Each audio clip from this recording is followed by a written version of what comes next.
Okay. Thank you, Katie, and welcome everyone. Thank you for joining in.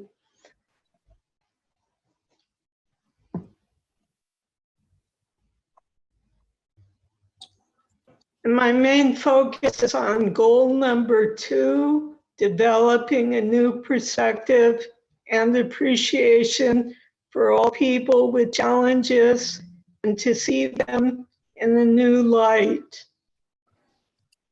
Okay, first of all, think of someone you know other than me who has a challenge.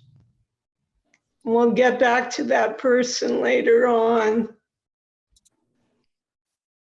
And start off with a story. When I was substitute teaching in the late 80s in San Bernardino City Schools, elementary grades, I would always tell the kids, please look at my right eye because the left eye is a lazy eye and wanders and looks wherever it wants to.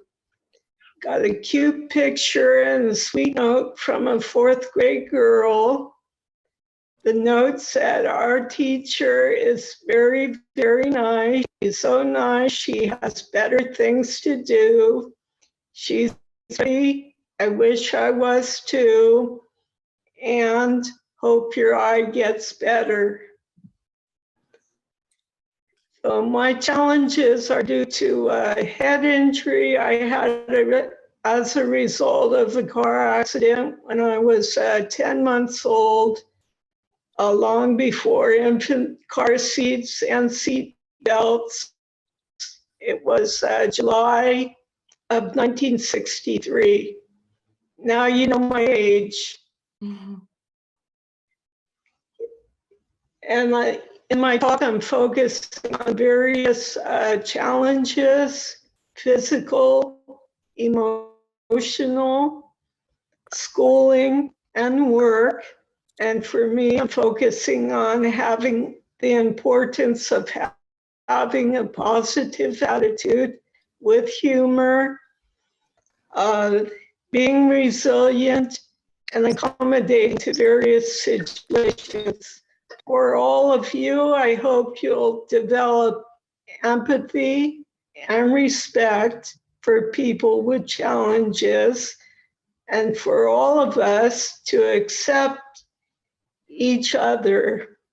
So let's focus on some inspirational quotes as I'm speaking. Okay, as for my vision, the right eye, thank God, sees good enough to drive. The left eye, like I said, is a lazy eye, and there's no central vision and very little peripheral vision, which is sometimes distracting, but I pace myself while I'm doing things such as driving and even using the computer.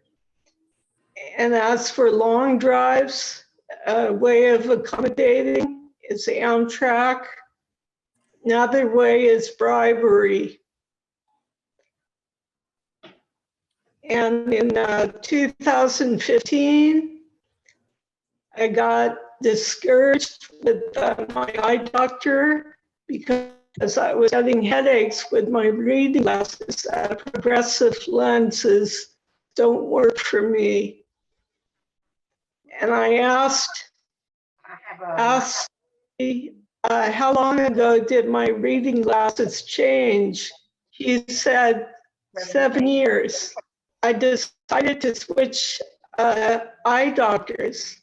I had been telling people a white lie that headlights got to me. That's why I said I wasn't driving at night. Anyway, when I saw optometrist number 2, gave me the proper prescription for my reading glasses, no more headaches, and a better prescription for my distance glasses. So I got back to driving at night. So I tell people it wasn't a white lie, it was actually a colorful lie. And I think of Dorothy in The Wizard of Oz. When she goes into Oz, everything turns into color. Okay, and as for coordination, the left side's weaker than the right side. So I tell people, forget about volleyball and basketball. And in school, in junior high and high school, to make it easier on myself, I had adaptive PE. And in college, it was independent project for PE. At that point, I was bike riding, swimming, and walking. Then people asked me, well, did you do that? I said, yes, of course I did that. And I also have a hand trimmer. It's improved over time, but ways around that are I type a lot in junior high and high school, and I'd use a tape recorder to take notes in college. So the bonus was I'd get to hear lectures twice, more or less. And I could take essay tests in a separate room, same allotted time, where I could type the answers. And getting to today, checks. I have a God knows how old brother's electric typewriter. I type thank you notes to people, lost cause. I also type checks so they're legible, but don't worry, I sign them. And as for the speech, it's a little hesitant, sometimes a little slurred, so people are too quick to assume I've been in special ed. Like I said, I view adaptive PE differently because it's non-academic. And I've taught special ed. I tell people the intellect's there, some physical challenges, and I'll get into emotional challenges too. It's the humor that's questionable, which it's not, but makes good joke. Okay, and as for journalism, if I don't send questions ahead of time to get answers, I put my home phone on speaker mode and basically transcribe notes as I'm interviewing people over the phone. Then people ask, how fast do you type? I say, I don't know, fast enough. And I had more coordination challenges in 2015 and 2016. So I was using a cane for a while. And even though I have a partial limp, I never asked for a handicap parking placard until I started using the cane and really needed one because I love walking.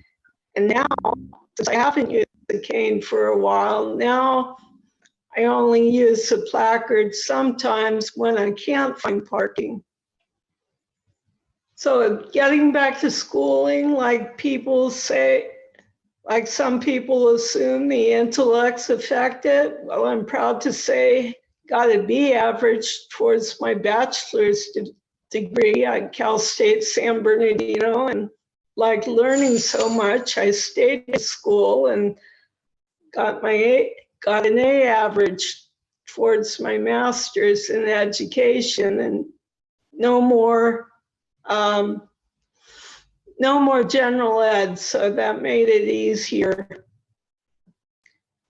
And as for work, I tell people I've run into subtle or not so subtle discrimination on job interviews because of the eye wandering or the speech being affected. So kind of nice working for myself. Even though the Americans with Disability Act was passed in 1990, it did make some changes, mainly structural changes in terms of ramps or other things for people using wheelchairs. However, you can't legislate changing attitudes. People have to want to change their attitude in the first place.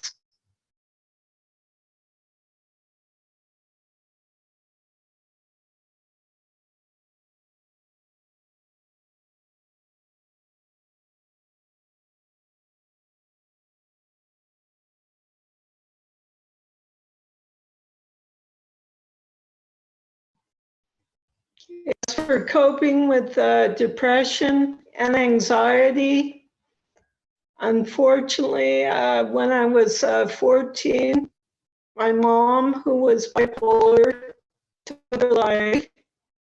So I was in and out of counseling. Really didn't want to be in counseling.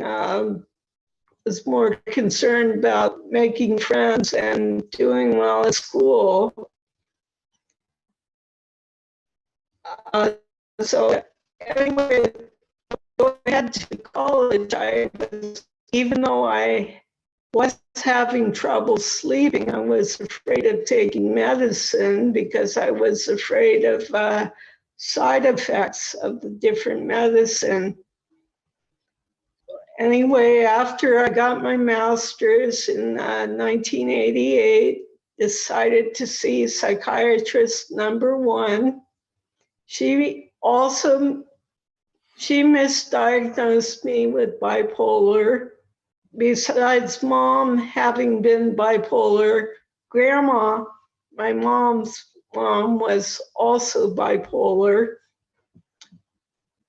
And then for various reasons in 1991, I moved back to Oxnard, where I grew up, to live with my dad.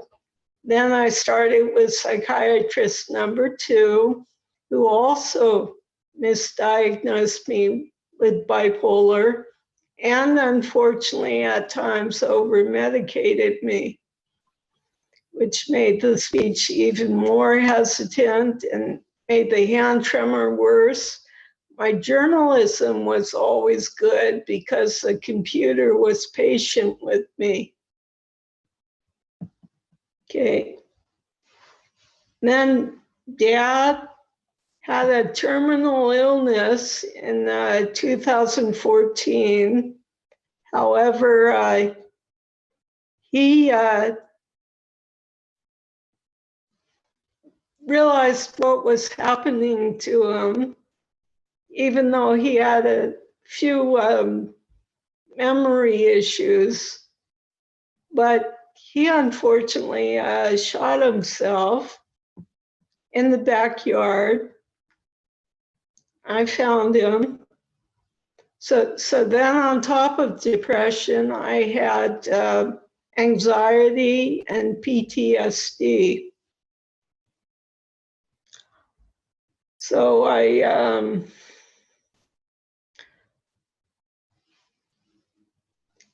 also saw a psychiatrist number three shortly after Dad died because for insurance and financial reasons.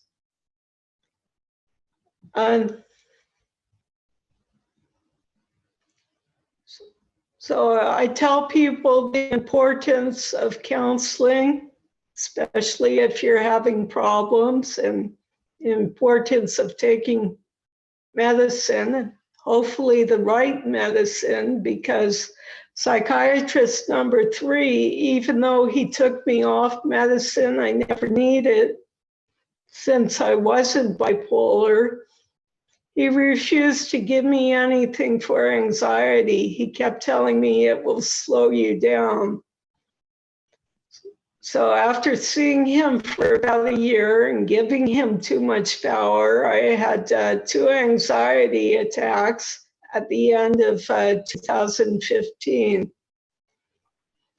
After that, I switched to a psychiatric nurse practitioner who I still see. And she said, take the medicine for anxiety at night. It will help you sleep.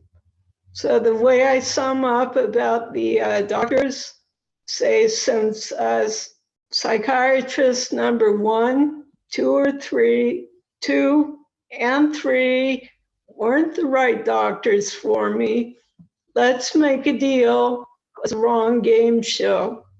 Game show is Jeopardy. Final answer is advocate for yourself. And to backtrack a little, while Dad was still alive, I was seeing a counselor in private practice, and that switched shortly after he died. I saw a very good counseling intern at Camarillo Hospice before it merged with Livingston Memorial. Then after that, in late 2015, I started with a counselor, private practice, who takes my insurance, and I still see her, and she's been very helpful. So besides seeing a psychiatrist and possibly taking medicine to help you, getting on ongoing counseling is very important. Like I said, Dad died in June of 2014 for various reasons. Took me a while to move. I moved from Oxnard to Ventura in February of 2017. So fortunately, a lot of the PTSD ended after moving. And the anxiety, like I said, is under better control. The Call Me Capable game, I'm proud to say, was published for 15 years, from 2002 to 2017. I started it actually as a fun activity while I was still substitute teaching in the late 80s. I figured awareness is the first step to eradicate prejudice. So it's a fun way to learn that people with disabilities or challenges have capabilities too. And the emotion, imagination, and experience cards are all open-ended about dealing with different situations, such as what does somebody enjoy about a movie if they can't hear? Or what does somebody enjoy about going to the ocean if they can't see? And the challenge cards are true, false, and multiple choice about different issues, like the Americans with Disability Act and people using wheelchairs, and also about famous people who had various challenges. And proud to say the first publisher sold it in England and Canada. Then it went to a publisher number 2 because the first one retired. They had it only for about 2 years because at the end they decided not to be selling games anymore. Then publisher number 3 only had it for 6 months. And decided not to publish it anymore. However, at least he signed over the rights back to me. So I'm glad about that, and still have to figure out the next step with the game. Okay, so remember, we all have various challenges and capabilities too. Let's now focus on people with famous people who had challenges. I'm sure you're all aware that Judy Garland had depression, unfortunately took her life. And I talk about different physical challenges too, such as Elizabeth Taylor, who had diabetes, but also focus on the fact that these people still did great things. I like focusing on capabilities and being capable. So I'd like all of you to think of a positive word to describe yourself with one or two of the letters in the word capable. And you could put that in the chat, please. And I'll start it off by saying for C, to describe myself, I'd say caring. And for E, enthusiastic.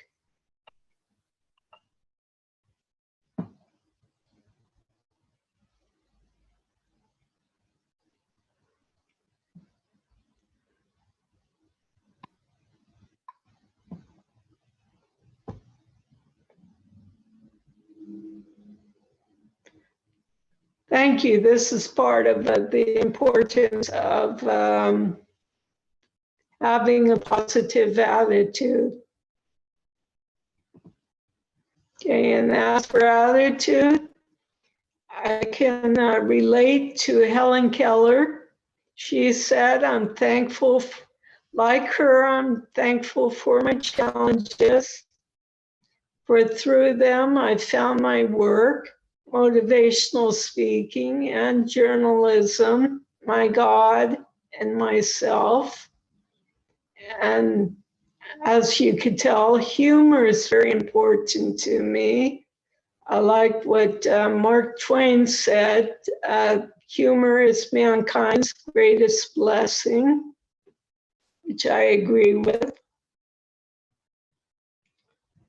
And hopefully now you all realize that we are all more similar than different. And I feel like I've morphed into a colorful butterfly, especially since 2014. And getting back to Dorothy and the Wizard of Oz, of course, she just wanted to go home. And Glenda the Good Witch said, you always had the power, my dear. You just had to find it for yourself. So, like I said, it's important to focus on positive attitude. And I say humor is very important. And sometimes for myself, subtle sarcasm for those who know me well. Thank you. And hopefully now you could realize that we all have the power to choose and change things for the better. So make it a better week. And any thank you and any questions or comments?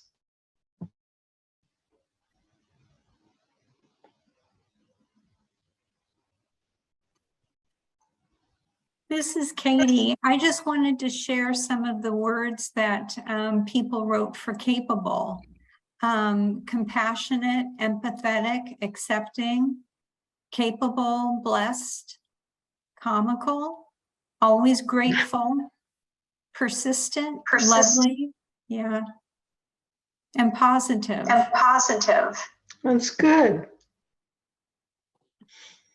Yeah, as for capable, how I describe myself, I say caring, attractive, popular, able, bold, loving, and enthusiastic. That's beautiful. Thank you.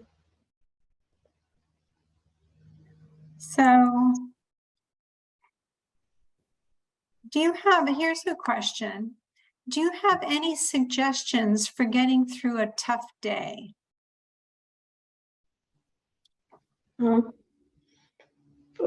Focus on the positive, or even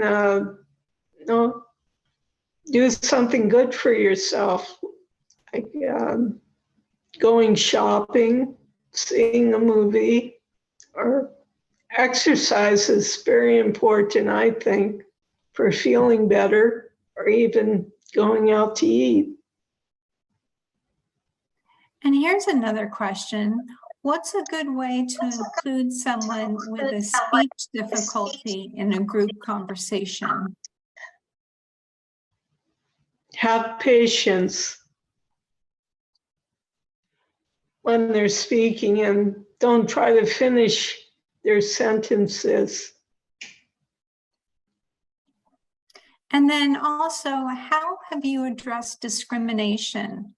What might you say to someone who's not always aware of how they're treating you?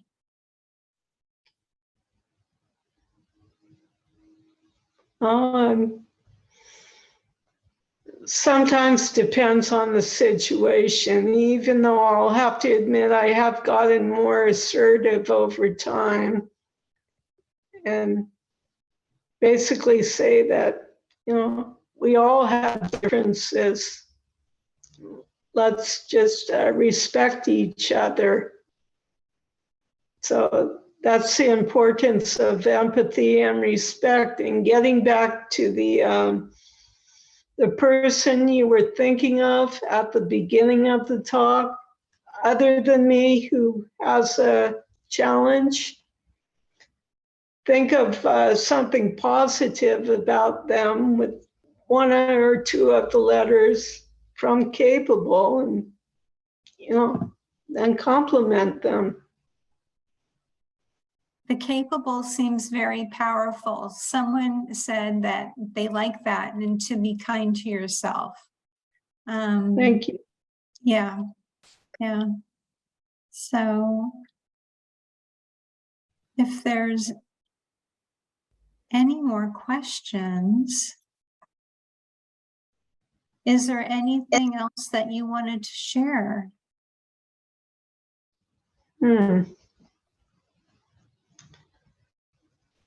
See,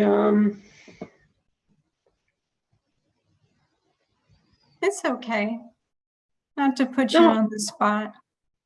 No, actually, I see with the pandemic that more emphasis is finally being placed on mental health, which is good. And even in a networking situation, somebody told me, oh, if I were you, I wouldn't talk about your emotional challenges. And I told him, I think that's even more important than talking about the physical challenges, because there's unfortunately more of a stigma towards mental health issues. Mm-hmm. Right. And but I'm sorry. I think things are changing over time. Maybe slowly, but they're changing. And someone would like to ask, with losing your parents, which I'm so sorry for, do you have any things that have helped you? Belief systems, support systems, etc.? Well, friends are more like family. And actually, one thing I didn't bring up, do have two older brothers. However, unfortunately, things changed between me and them after my dad died. and they changed even more after I moved. Guess the house meant more to them than it did to me, even though they hadn't lived there for a long time. Right. So hopefully things will change at some point. And No, here's another question. What do you say when someone who has a mental illness shares that they're on medications? Actually, I'd say I'm good for you. Good. I just like to think it's the proper medicine. But I'll also have to admit things have improved a lot over the years in terms of medicines to treat different things. And what can we do to help people be more understanding? It's similar to another question, but maybe you have more to share.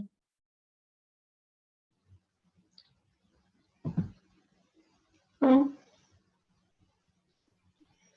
the more awareness they have of others being different, and respecting them. And it actually also deals with the, I think, connotations of different words. That's why I prefer to say challenges. I really hate the terms disability and especially handicap. I think they're so derogatory. Mm-hmm. And we have a lot of questions in chat. I'm sorry. In job interviews, how should you talk about your challenges to overcome prejudice in the workforce?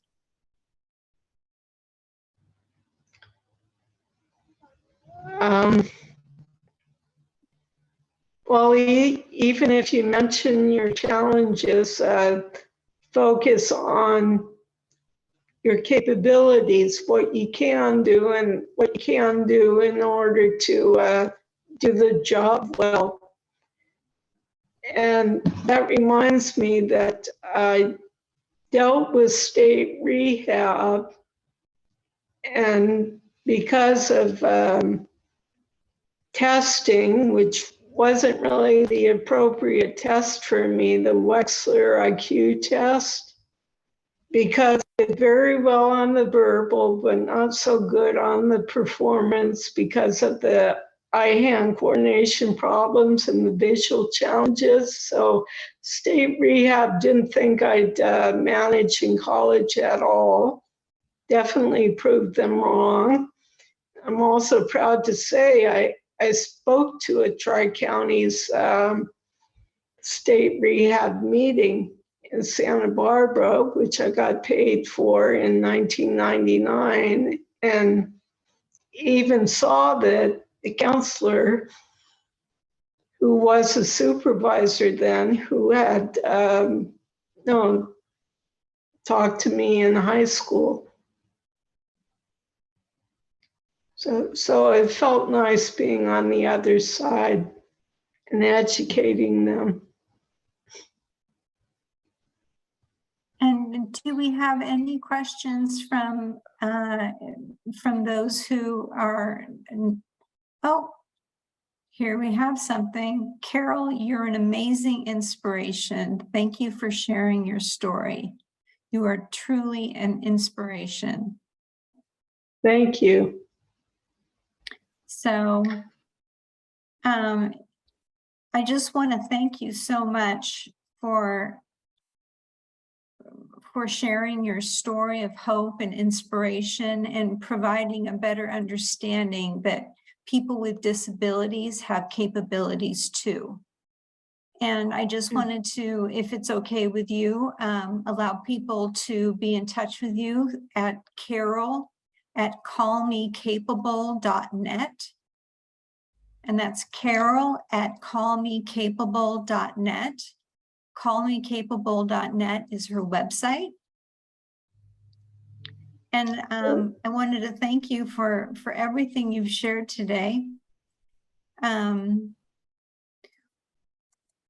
So thank you, everybody. Have a wonderful night. Thank you for your time, and really thank you for Carol Leash. Yes. Thank you, Katie.